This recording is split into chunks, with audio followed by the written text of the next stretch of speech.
Okay, welcome everybody.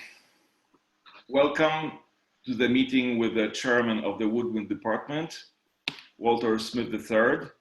My name is Marek Dykta. I work for Berklee Admissions Office. I'm here with my colleague Mike Gamble, who also works in Admissions Office. And our job is to welcome you and help to get the webinar go smoothly. Walter is the host, and Walter will answer questions, will mention anything that you need to know before you become Berklee students. If you'd like to ask questions, please use the chat option. We'll monitor the chat window and we'll answer your questions as we go. And I think we're ready for Walter to take it from there. All right, thank you. Hello, everybody. To see you all, even though I can't actually see you. Good to have you all here. I just want to give you a little background on what you're walking into here at Berklee. And then, as Mark said, if you have any questions, please throw them in the chat and we'll be happy to answer them. First and foremost, congratulations on becoming a Berklee student. This is our most exciting time of the year in the Woodwind department because we're always so happy to see all the new students. It brings a new energy into the department. Since I've been working here at Berklee, this is my second year. One of our big focuses in our department is community, and we are very much interested in getting to know you all personally beyond just whoever you're working with as your private. I'm sure we have a lot of events to get us all together. This fall, we'll be doing them all virtually, as you already know, but we will have a lot of events. So we ask that if you can swing it with your time and your schedule and everything, we would like to see you at all of the things that we're together. We'll have master classes, we'll have opportunities to work with different faculty members, we'll have special guests that will come and visit, and you're invited to all things, and we would love to see you there. A couple of I guess, heads up things that I'm sure you're all curious about. And before any questions come in, I'm assuming that you're interested in knowing about your entering student auditions. So I'll just go ahead and address that. And then if there's anything else, please let me know. The entering auditions will be in order for you to get a set of ratings that you'll use while you're at Berklee. Those ratings are 4 different numbers: reading, instrumental skills, improvisation, and rhythm and style. So when you do your audition, those are the things that the faculty members will be looking for from you. What's required of you is to play an audition piece, and that can be anything that you want. It can be an original composition, it could be an etude, it could be a jazz song, it could be a pop, whatever you're interested in doing. That's what you'll play for the faculty, and based on what you present them, they'll have some questions for you, and those questions could range from a lot of things or to nothing. If you play a song that is a melody, and then you improvise over the song form, and you're playing through different keys, all kind of stuff, and they can listen to you and get a grasp of what your technique is and what your knowledge of music theory is and all that kind of stuff. They don't need to ask a lot. If they hear you play something that's an original that maybe they're not as familiar with and you don't improvise, they may come back to you and ask a few scales. They may ask you a couple questions related to theory, perhaps an arpeggio. Can you tell me the notes in a D7? Can you arpeggiate that for me? Can you play the scale that goes along with that? Just to kind of get a sense of where you are. But remember that this is not anything that's for a grade. It's just to get a sense of how we should rank you coming in, so that we can place you appropriately with your ensemble, and so that I can place you with the correct teacher for you so that you get off to a good start in your Berklee career. I guess other than that, there is a little sight reading, and I guess I mentioned improvisation. If you don't improvise in your prepared piece or whatever you're going to present to the faculty, then there will be a couple play alongs they'll ask you to play with, just to get a sense of that. If you're not an improviser, if that's something that you've never done before, it's worth it to give it a shot, because a lot of times we find that people are much better than what they give themselves credit for. So please don't feel nervous about this. I know that's easy to say, but try not to feel nervous about it. It's really just an assessment so that we can put you in the places that we want you to be. If you're curious about what the ratings that I mentioned to you are for, they're ensemble ratings, and we use those for registration. For instance, if you want to be in a Bob Marley ensemble, and you also want to be in a Frank Zappa ensemble, the reading requirements would be very different for those two. So your reading number might have to be an 8 to be in the one ensemble, and it might need to be a 2 to be in the other. So based on what your ratings are, you'll be able to register for certain things. And don't worry, whatever you come in with as far as ratings, you have an opportunity to take that ratings audition every semester to raise those ratings if you are interested. I guess that's mainly that portion of what I'm assuming you all are interested in. Beyond that, in the Woodwind department, just to tell you a little bit about it, we have currently 50 faculty members, all instruments from alto saxophone, tenor, baritone saxophone, clarinet, oboe, English horn, flute, several different types of flutes, soprano sax. We got all of it covered with faculty that's pretty diverse as far as their experiences and their expertise. So for those of you that are in this room, I should also mention that next Friday at 1 p.m., we do have another webinar, and that is going to be more focused on meeting the faculty. We're going to have a few of them there, and it'll be your opportunity to ask them questions, get a little interaction with them. And I've also asked them all to record some videos. So we're going to present to you some examples of them performing, so that you have a sense of who you're studying with. If you're not familiar with the faculty members or how the private lessons work here at Berklee, every student will take 4 semesters of private lessons. So for 2 years, you'll be in lessons, no matter what your major is going to be. If you want to be a film scoring major, if you want to be music ed, whatever it is, everyone takes 4. Certain majors go on beyond that. The major that we really deal with in the department is the performance major. And those students take 8 semesters of lessons, but all of you will take at least 4. So it's important that you know who the people are in the department as far as faculty, so that you know who you'd like to work with. I'm seeing here a question. I may interrupt. I apologize, Walter. No problem. I see some questions coming in already. I think I announced mistakenly that you should ask them through chat.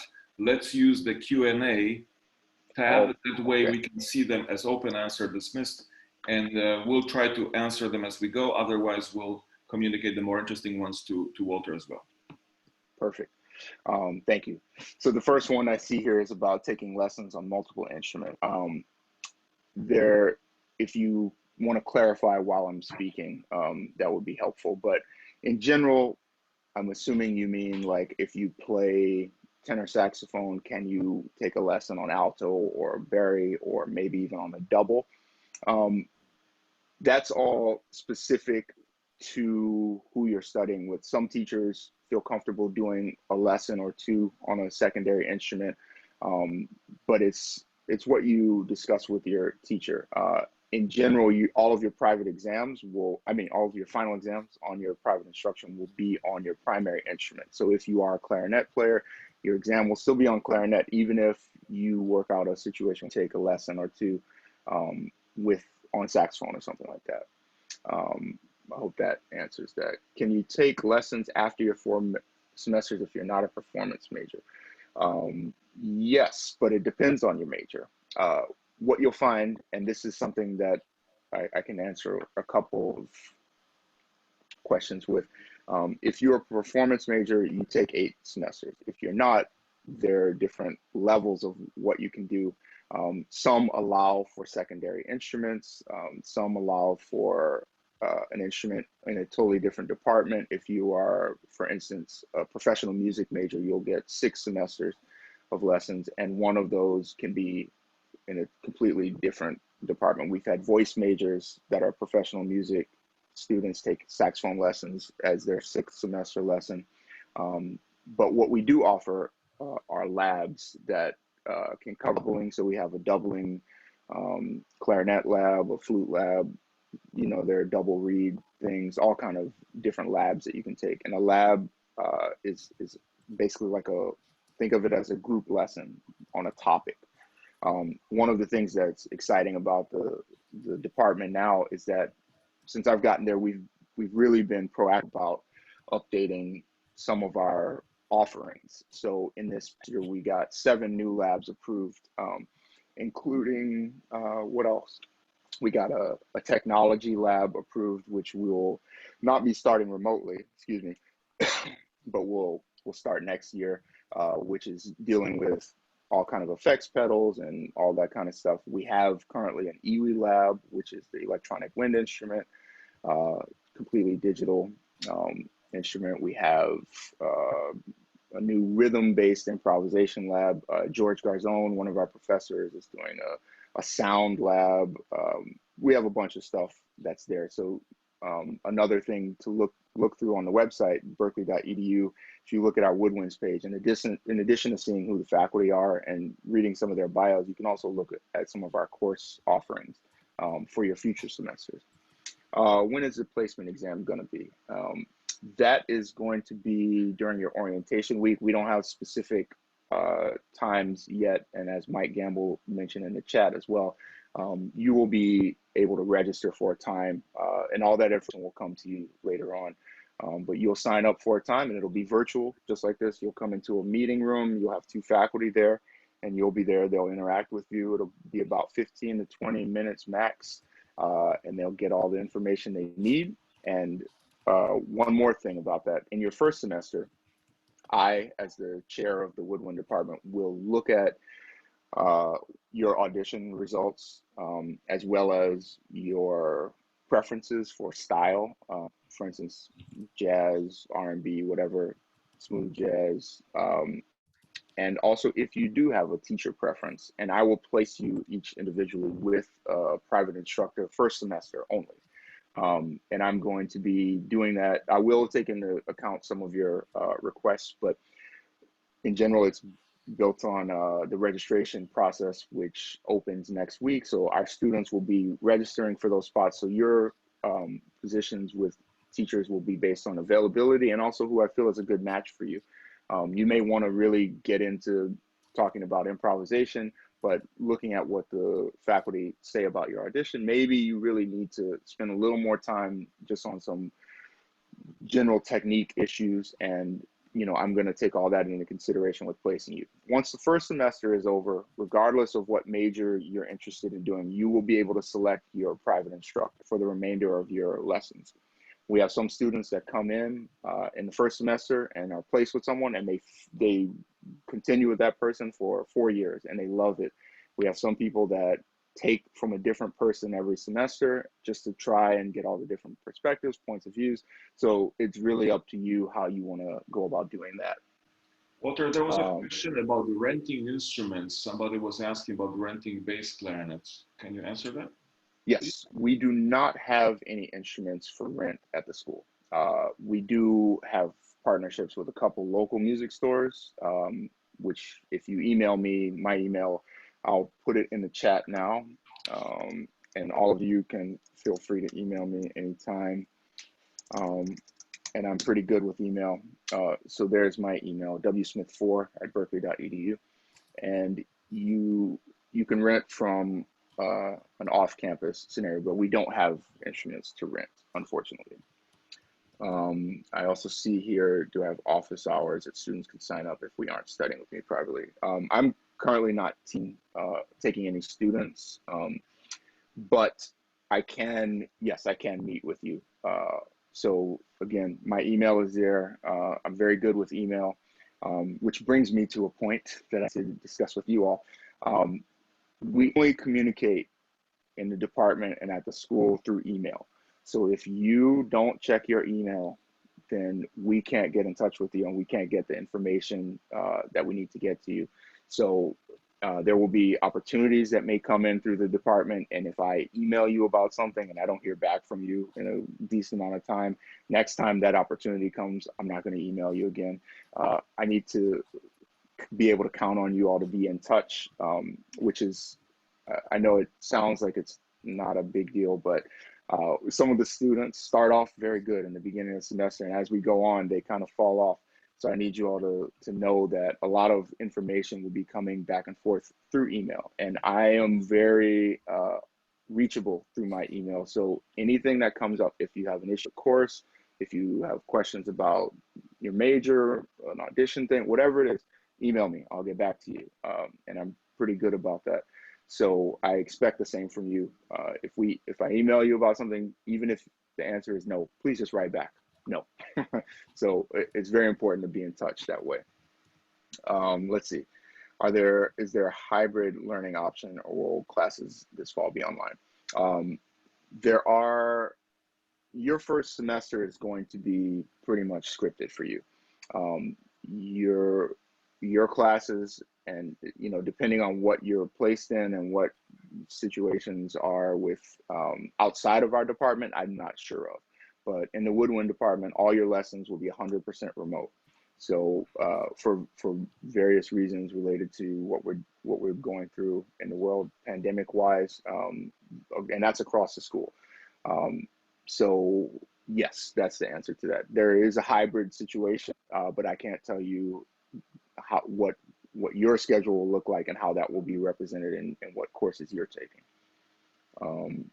What are some aspects that private instructors go over during private lessons? Do they help with music that students play in certain ensembles? Okay, so each private lesson has a final exam attached to it. If you are interested, let me give you a quick look here. I'm going to share my screen with you all for a second, and I'll talk while I'm doing it. Okay, so for instance, this is our level 1 private exam.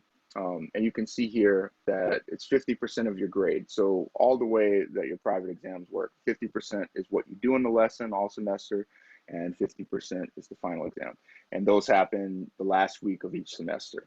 An etude and a solo, and then you can see here level 1. So this is the exam that you all will be taking in December. All major scales using various articulation patterns, all major scales in diatonic thirds, modes, blah, blah, blah, all this stuff, articulation pattern. So this is just running through, like, you can see here, tongue to, slur to, tongue to, all these different versions of it. So your teachers will all go over all this information with you in preparation for your exam. You'll be taking 50, as a freshman, you'll be taking 50-minute lessons, both of your first 2 semesters. So there will be plenty of time to go through all of this information. And you can also talk about things that you're interested outside of that. But you have to remember that, and we run into this from time to time, some people only want to talk about, like, for instance, I don't know, let's name a technique. They only want to talk about playing altissimo notes, high notes above the saxophone range the whole time. And the teacher might be able to help you with that, but might be asking you, okay, before we do that, can you please play this major scale for me? And if you're not able to demonstrate that you're keeping up with what the requirements are so that you pass the semester, they're going to push you to make sure that that is in place before they move to other things. So the best way to have your lessons be completely you want to talk about is to look at these requirements early on in each semester and just go through it and learn it. Show your teacher that they don't have to spend the whole time on that with you, that you've got it covered, and they will feel comfortable spending time on whatever it is you want. It's another thing, just to touch on something I mentioned earlier, going to the website, looking at who the teachers are, seeing what their specialties are, because that should kind of direct you to who you might want to take lessons with, who you might want to study with. And, for instance, if you were interested in altissimo, that would be, there are certain faculty that I could direct you towards. And if you kind of look on the website and then look online, see what else you can find. Everyone's got recordings and all that, so that you do a little research. It will help your lessons go along as far as finding things that you can both be interested in. That admissions question there, if I'm starting in Valencia, that's a question I would throw to you guys. Mm-hmm. So as far as the Valencia campus, as you might know, there's 3 options. You can study in Valencia, you can study in Boston hybrid option, or you can study fully online. I understand, since we're going to be using private instruction online, then you have access to the entire Berklee faculty, and it's just the time difference that can be a limitation. The exact information will be available during the orientation, but studying online opens up opportunity to study with any faculty that is available at Berklee. Okay, great. Thank you. Okay, let's let the Q&A build up a couple more questions. I'm just going to share with you a very small version of what we're going to do next week with the faculty members, just to give you a preview, and hopefully it doesn't scare you away from coming. But this is just a very edited version of some of the faculty members that you'll be meeting with next week.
All right, so next week, Friday at 1 o'clock, we'll see you here with a bunch of our faculty to talk, and you'll hear more of their videos, and we'll talk about some of the things you all will work on in your lessons. It'll be fun, trust me, or kind of trust me.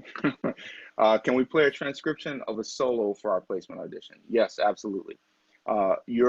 What you play for your audition can literally be anything. It is up to you. Whatever you feel really expresses what you're about musically, that's what you should play. There are no restrictions on that. The questions that will come after will be whatever they are, but what you play for us should just represent what you feel. We had someone audition this summer, a new student, and she was a saxophonist, and she told us in the audition, you know, I've been writing a song every week for the last 10 years, and I'm just going to play the one that I wrote this week. And it was like, wow, okay, great. That's more songs than I've written. So very cool. So really whatever you want to do works for us. Yes, you can play an original composition for your audition.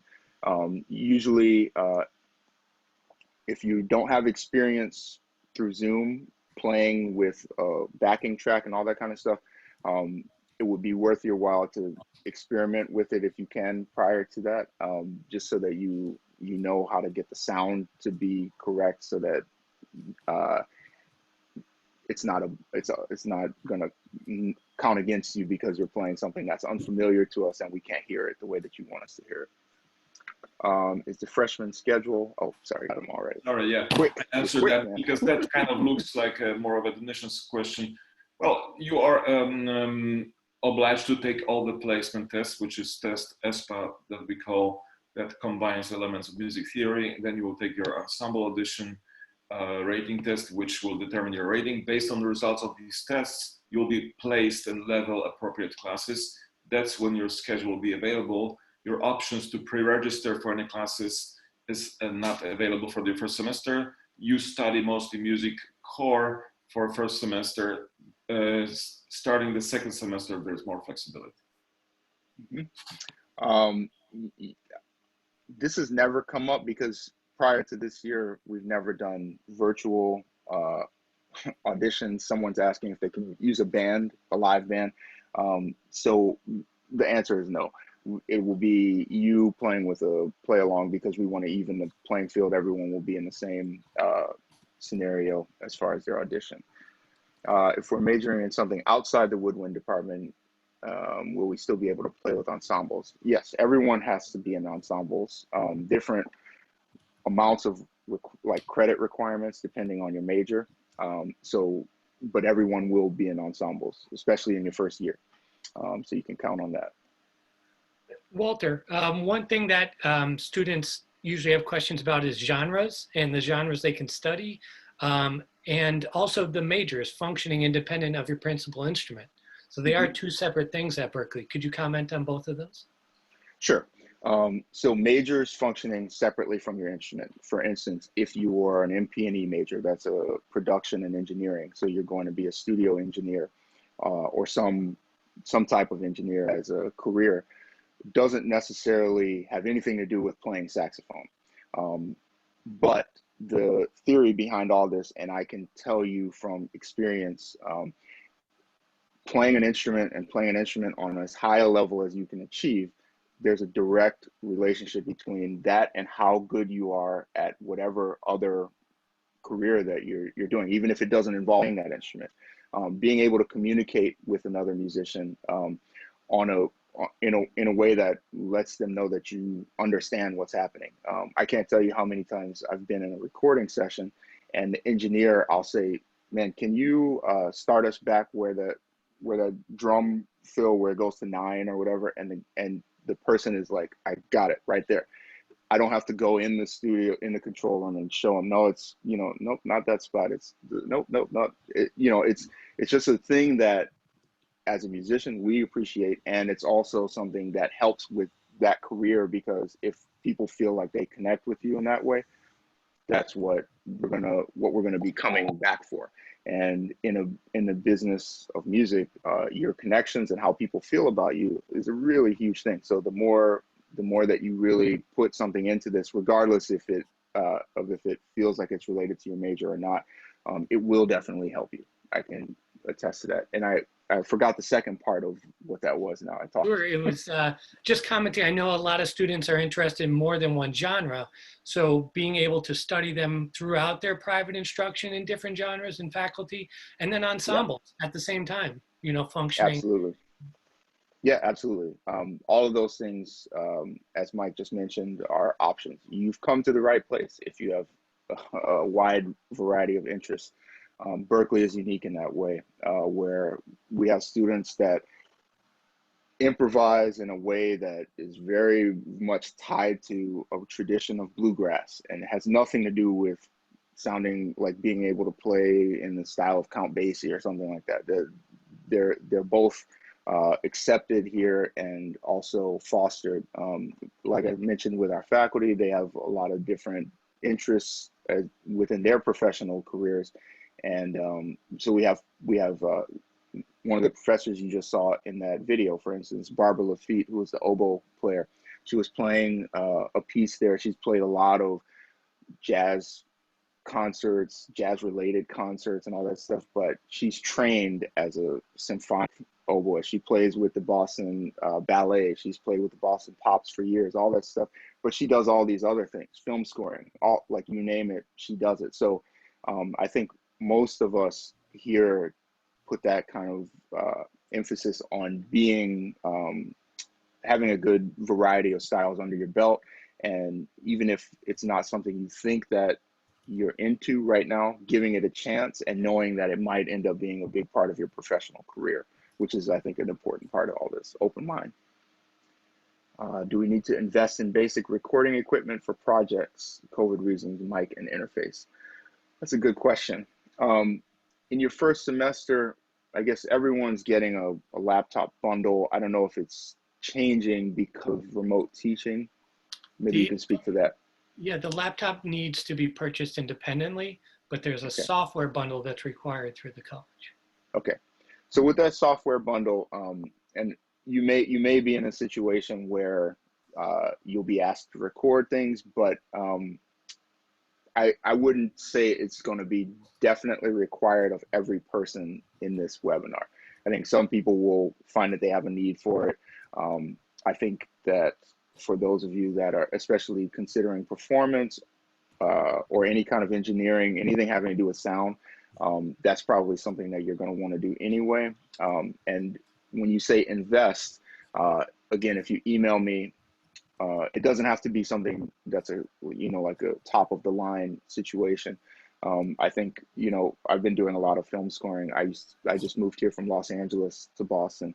I've been using a USB mic, and this mic, it's not cheap, but compared to other mics, it is very cheap. And it just plugs directly into my laptop. I believe it was about $125. And that's all that I need. I plug that into Logic, and I'm good to go. And it sounds just as good as my $3,000 mic that I have sitting on the shelf that requires all these cords, and it makes a mess, so I don't even mess with it anymore. So you can do it a lot of different, but I would not tell you that at the start of school, it's something that's required. All right. We have a few more minutes, so you guys feel free to ask more questions. We'll try to wrap it up in about 10 to 15 minutes, but please use the occasion and ask. Okay. Somebody was asking about the bundle of the software. It's required to be purchased from Berklee because we have licensing agreements that will bind you when you use software for classes. So you have to get software from Berklee. Walter, is there anything that an entering student should make sure to bring with them, something that they definitely don't need if they're doing a hybrid option with Berklee this fall? No, I mean, I think, from our standpoint, all you need is your instrument and your computer. I guess there's a question here about a MacBook Pro if I have a Windows PC. I don't know what the requirements are. We're a Mac school. I don't want to say that that's not an option, but it must be a Mac Pro. Yep, and there's requirements on our website specific for that, so they should look into that.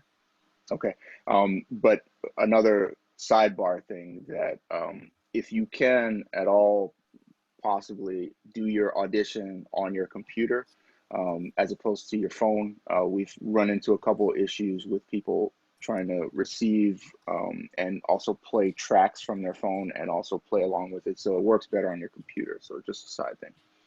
With lessons being online, will practice room availability become an issue? All those things are being worked out right now. We have in the performance division, we have several people looking at every room and trying to figure out how to stagger classes, class times. What will this mean for availability of rooms? That is going to be figured out within the next few weeks. So I can't answer that question right now, unless maybe Mike or Merrick, if you have any kind of update on that.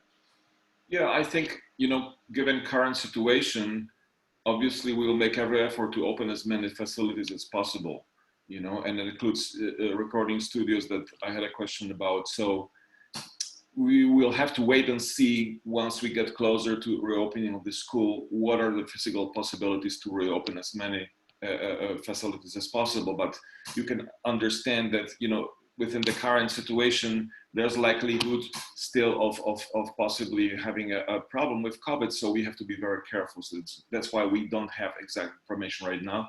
But you can be sure that we're thinking about this, and we understand that musical interaction is one of the most important aspects of what we do here at Berklee. So we'll make sure that you have as many possibilities as possible. Yeah. If my principal instrument is clarinet, but I wanted to take private lessons with a classical musician, could I take private lessons with a professor that teaches another instrument? In the first semester, I would place you with a clarinet professor, which I would do with all clarinet principals, but we have people that study all across. So the answer is yes, you can study with whoever you want.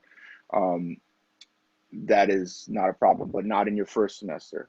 If you, again, write in your preferences what you're really interested in studying, all kind of stuff, I take it into consideration. But generally, we try to match instruments where available for that first semester. How ensembles work with COVID going around? That is the big question. There are a lot of things being worked on. We don't, every department at the college is separate. So my department is the Woodwind department, and that's kind of what I'm really able to answer for you. The ensemble department is its own thing with a chair and an assistant chair and a very large faculty, because as you can imagine, the ensemble department services every student that comes through Berklee, whereas here in the Woodwind department, we only service you as Woodwind players. So they have plans. As of now, I believe there's a hybrid situation in place depending on what the ensemble is and what the room availability is. But again, as Mary mentioned, all of this is subject to change if something changes before school opens. Will we be expected to learn other woodwind instruments outside of our principal? If we're a music ed major, I was a music ed major at Berklee, and I had to take trombone and percussion and guitar and all this other stuff. But if you're a performance major, all you have to do is pass your courses on your principal instrument. You're encouraged to take a doubling class just to have the experience, but it's not required of you.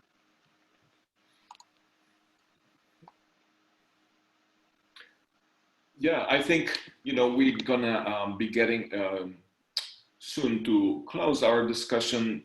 Yeah, I mean, I can, from my perspective, maybe as a former Berklee student also, and now working in admissions, I can tell you that there's a lot of questions which will be arising, but we give everybody enough time when they come to Berklee to discover all the opportunities and all the options, and there's no pressure for you to make any decisions right now that would impact your education in a meaningful way, and there's no opportunities that would pass you because you wouldn't know about something.